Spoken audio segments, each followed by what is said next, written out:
Let's dive deep into the heart of storytelling, weaving together images, sound, and emotion to create narratives that deeply resonate with your audience. Whether you're editing your latest indie film, crafting a corporate video, or simply passionate about the power of visual storytelling, join us as we explore the techniques and strategies that will elevate your storytelling from good to great. Welcome to a journey where every frame counts and every cut shapes a story. Today, we will be joined by Bruce Ebanks and Daniel Litwin. This is Render Time, and the story starts now.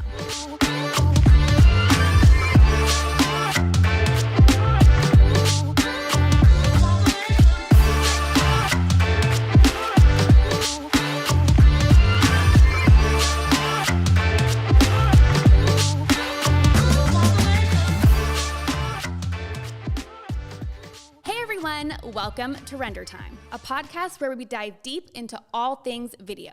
Each episode features different creators offering a new perspective from both the host and the guest. Today, we are going to be talking about how to craft a great story. And I'm super excited to talk about this because I totally agree with Ed Catmull's sentiment that story is king. You can have gorgeous footage and a super sick soundtrack, but if the story doesn't make sense, nobody's going to watch it. And my name is Blake. I'm a video editor here at Market Scale, and I will be your host for today's episode. Okay, so welcome, guys. How you doing? Pretty good. Great. Okay, good. So first, I just wanted to ask you guys how you got into video.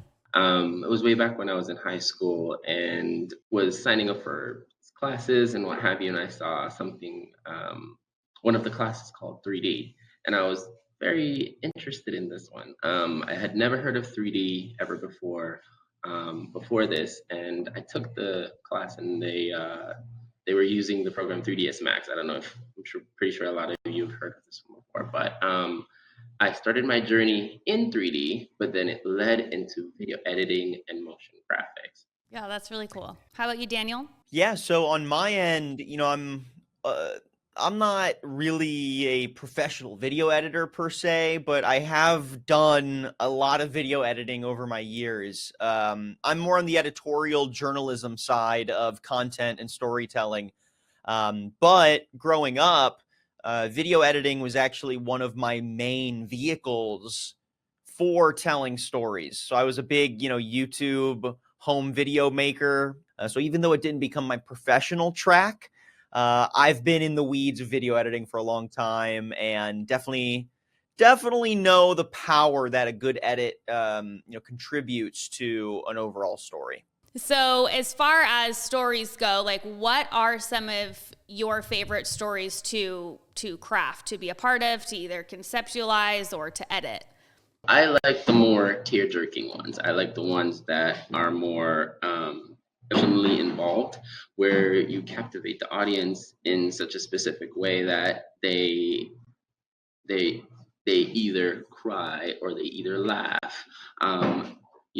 Pulling out that emotion from them when you really captivate that audience. I'm a big movie person, so being able to really capture some of those specific emotions, like those really hardcore emotions that either make you cry or laugh or be like super happy about something. Those are my favorite to really craft. Yeah. In terms of just stories I like telling, I'd say ones that have heart to them, right? So I agree with Bruce, but not even just the ones that make you shed a tear, but the stories that use their characters to communicate something about the world, right? They really have something to say about the world around us, about our relationships, about our societies, about these sort of tried and true, internal struggles that humanity, has faced for eons. Those are the kinds of stories I really like to tell. Ones with some impact, some lore, to play with. So that's really interesting, talking about interviews. I feel like, there's only so much you can do from an editing perspective if the interview is lacking. And so what are like some maybe tips that you have to like draw that out of people better? Like how do you draw the true essence of their story out of them, especially if they're maybe uncomfortable or they're not explaining themselves well? That's probably something that we can all relate to as creatives here, that a lot of times your subject doesn't really always know their own story. Like you almost have to help bring that story to life and bring it out of them. They obviously know the beats, they know their life, or they know whatever, but we as the creatives are the ones that give that set of story beats, some pacing, some purpose, some intentionality that helps focus in on a real story. And so I agree, a good interview makes the foundation of any good piece of interview content. The edit can't save bland responses, but much like the edit, for me, sifting through a larger swath of emotions and reflections and strategies and helping walk the guest through their own story by essentially just having a listening ear that's active and on, and asking them questions that get their wheels turning and slowly guiding those responses to hit on the beats that get them to reveal, how did you feel about that, right? What was your immediate reaction to XYZ? How did you have to strategize around that challenge? What has been, now looking back 10 years later, the main impact from da da da. And so a lot of times, you find your subjects aren't sitting there thinking about, oh, well, the overall impact of 10 years of being an entrepreneur is da da da. They're not giving an interview in their head constantly. And so as the storyteller, we kind of have to inject that a little bit into helping craft the narrative. Yes, that last piece, Daniel, I absolutely agree with it. To add to that, to get them comfortable telling that story, I have a series of questions depending on the person it is and the conversation I've had with them, like um, I'll ask them specific questions to get them in that zone of feeling how they felt when they were experiencing that story. One Once they get to that place where they're comfortable, you can tell their shoulders drop, right? They get relaxed, and then you start asking them questions. And as you said before, really paying attention, having that listening ear of listening to what they're saying and responding with question surrounding that. That way, they're more comfortable talking exactly or specifically about that particular thing that they're being interviewed about, right? So once you get them in that zone and they're comfortable, things are going to flow a whole lot better because it's something that they know. So, once you have a good interview like that, I do feel like then the next challenge comes when it's like, okay, you're sitting down, say the interview is 30 minutes, an hour, and you're like, okay, how do I tell this person's story concisely in a way that just makes sense still? Sometimes that's where I struggle, and I'm like, okay, like I know this entire person's story, so I can, possibly fill in gaps in my head if something's missing from the narrative. But how do you make sure that you include everything so somebody that hasn't seen the full interview understands their story from beginning to end, still with those emotional impacts? So to fill in those gaps, that's where I would play in on with motion graphics. I would use motion graphics to play in with like specific words or sceneries that help to tell that story, and help to guide the audience on that journey that that person went through, or footage that will relate to what the person is trying to say.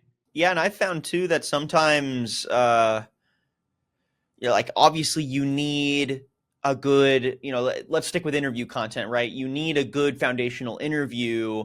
But when it gets to the edit, sometimes I find that what you don't show or what you don't say sometimes actually can carry just as much weight. And so to your question of, how do you make use of, let's say you've got an hour and a half of footage, you got to get that down to a good 20-minute podcast, or you did 30 minutes of recording and you need a 60-second stinger or something.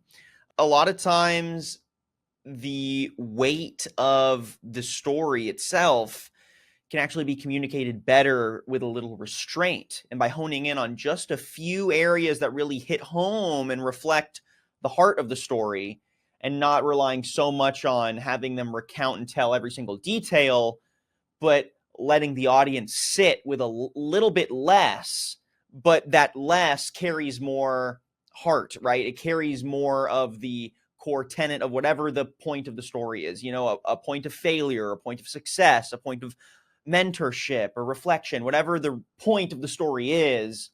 Sometimes it can be communicated with a little less. And so, if anything, I often find that my limitations for the medium help me tell a better story. Sometimes I actually really like having to be like, how do I take all of this and condense it down to 5 minutes or less, right? That's sometimes when I do my best creative work. Yeah, that brings up an interesting point too, because I have edited a lot of testimonial videos where I've done like the interview and the editing. And, in the interview, you're like, oh, wow, this part of my life sucked and this sucked and this sucked. And, now I'm a changed person, like is, the essence of the video. But, in those moments, I feel like they want to say, everything that went wrong. And there could have been, 5 major points in their life, but then that can get confusing. So it's best to focus on one of those main points, whichever one probably hits the hardest, even though they shared all of this other stuff. It's like, which one's the biggest, probably the most important, stick with that. And then everything that falls into that storyline can stay and everything else, can follow. It's a great point, right? It's like focus is really the most important aspect of this, right? It doesn't matter if you're doing a 2-hour movie, a 60-second ad, or something in between. The story is going to be effective when it has a very clear focus. Sometimes that means having to shave off good story beats. But if they don't contribute to the overall feel and pace and narrative and impact of the story, then even if they are interesting in and of themselves, are they actually needed for the story impact? Yeah. So now that we have a good story, what are some other things that contribute to it visually that you guys have found to be really helpful? Like, good B-roll, soundtrack, like what are some things that you guys like to add, I would say, as like sprinkles and frosting on top of this good story? I would say the cuts. Definitely the cuts are going to help. So bringing them closer to the camera when they're saying something sort of like impactful. It could be a slight motion or transition to something else that they may be talking about, and you bring that up on screen. Maybe they shared some footage of they're talking about their life story and when they were a kid or something, and bringing in like a piece of footage of them riding a bicycle or something, to help tell that story and make it more impactful. So when they see it, they put themselves in that person's shoe, in a sense.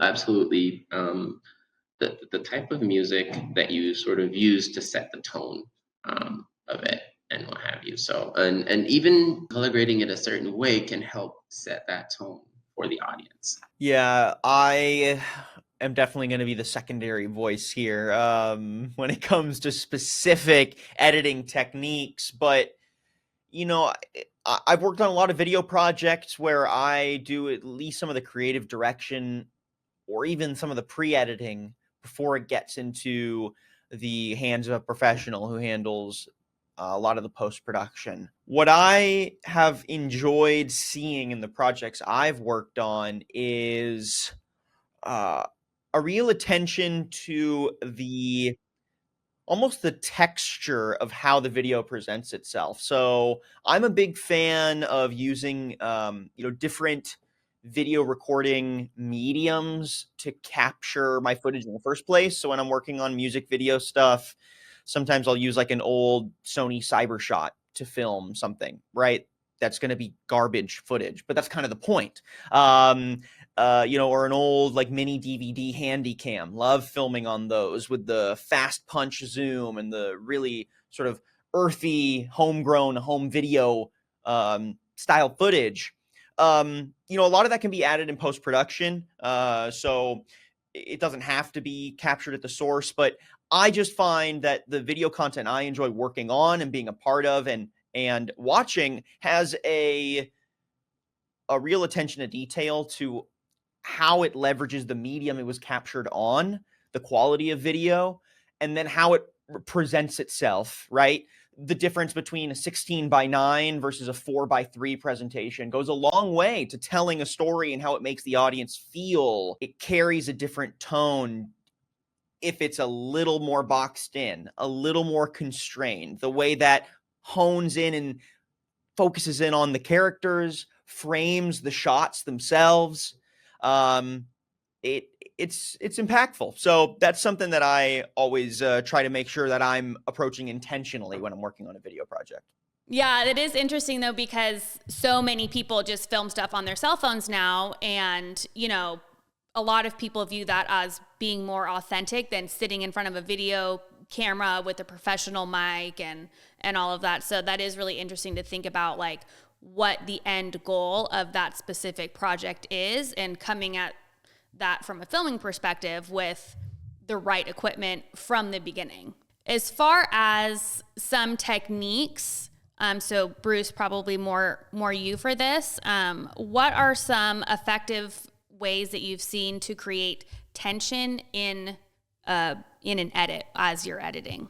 Let's say, for example, it's a product, like it's a featuring product. I would do really, really super tight shots on parts of it first to help build up that, oh, what is that thing? You know, what is it that this is featuring? It could be like this brand new whatever it is. Just do like small parts of the corners, like really close up with the blur, the bokeh in the background and what have you. Do like maybe like 4 or 5 or 6 of those, and then do like a big reveal at the end, but only let it last for like maybe 3 to 5 seconds. That way it leaves them wanting more at the end. That leaves, it's sort of like a cliffhanger in a sense.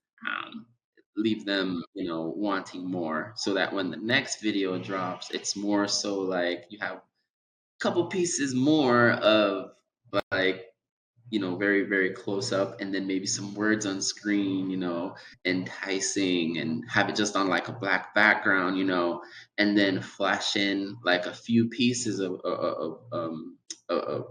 stills of of whatever it is that the product is and what have you.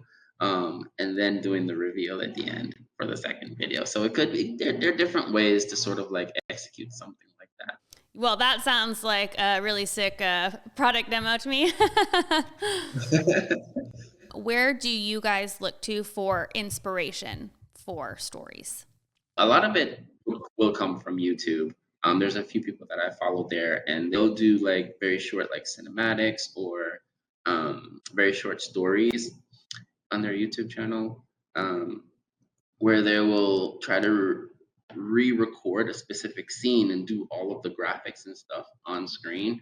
They will do like small scenes from, like, you know, an anime short film or something like that, or maybe something like Lord of the Rings, where they'll get like all the suits and everything, and they'll do like all the shots, and then they'll do a breakdown of the shots, so it actually helps with, you know, knowing how they executed some of these shots on set, on their set, not like the bigger sets where it was actually shot and what have you. I'll also get a lot of inspiration from movies where they do breakdowns. So, for example, Avatar is like one of my favorite movies of all time, and for them to get acclimated to water, they actually, you know, they sent everybody to Hawaii, so all of the actors and everything, and they had them swimming in this giant blue screen pool to get all of the motions and everything for the 3D characters and what have you. So a lot of that gives inspiration to do certain things with video editing and just graphics in general, you know. So for me, story inspiration, yeah, it's similar to Bruce in some ways. Like I do try to draw a lot of inspiration from contemporaries, or from, artists that I respect. So let's say, I'm working on a song and I want to communicate a story in that song through the texture of the synth pad or the, impact of the drums. Like, I'm usually going to go listen to other artists that are already doing that sound really well.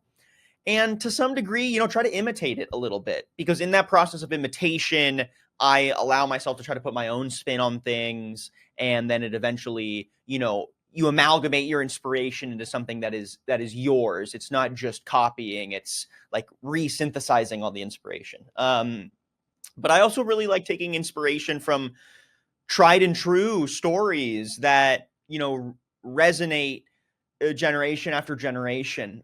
Struggles that we face sort of in our personal lives or familial lives or social lives, that, people have been experiencing for years. That's why, I have a lot of respect for Star Wars OG. We're talking 1 through 6 here. Basically, when George when George Lucas was involved with the project, for all his flaws, and it's not like those are perfect movies, they don't really have to be. The point is that they were interested in telling a mythological story that hit on story beats that stood the test of time, and tried to sort of tell for the modern era an epic that, deals with your, relationship with your father, or the struggles of temptation, or, forgiveness, sacrifice. These stories that help us process emotions that we have to confront daily. That's where I try to draw a lot of my inspiration, and that feeds into everything from like how I craft my questions in a CEO interview here at Market Scale, to working on a music video edit for, a side project band or something. And Dungeons and Dragons is a great inspiration point too. I highly recommend anyone out there, if you need some good storytelling inspo, get out there and play a D&D campaign, because it's going to get your wheels turning for sure. That's hilarious.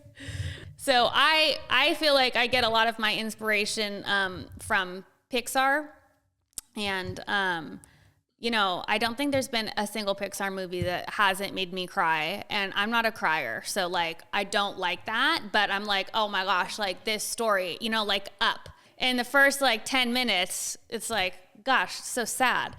But in a good way, And so I really try to look at those movies specifically and be like, okay, how are they like making me feel like this after just this short amount of time? And then also Netflix reality shows, okay, they are amazing at cliffhangers. It's like they'll drop, 5 episodes, and then you binge them all in a couple of hours, and then at the end you're like, excuse me, how rude of you to wait. Now I have to wait 2 weeks to find out what happened. Are you serious? So I feel like they know how to get you psychologically, which is also very interesting to me. I want to go back to that point you made about Up, or the movie Up. The fact that they were able to tell the story without any words at all, I feel like it's so impactful. It's so impactful how they're able to do that just visually. Being able to do that, and I think a lot of movies are trying that nowadays, where they're just visually trying to show certain things to tell that story. And that right there, I feel like it's super big. It to draw out emotion just from visuals, and not having to say a single word.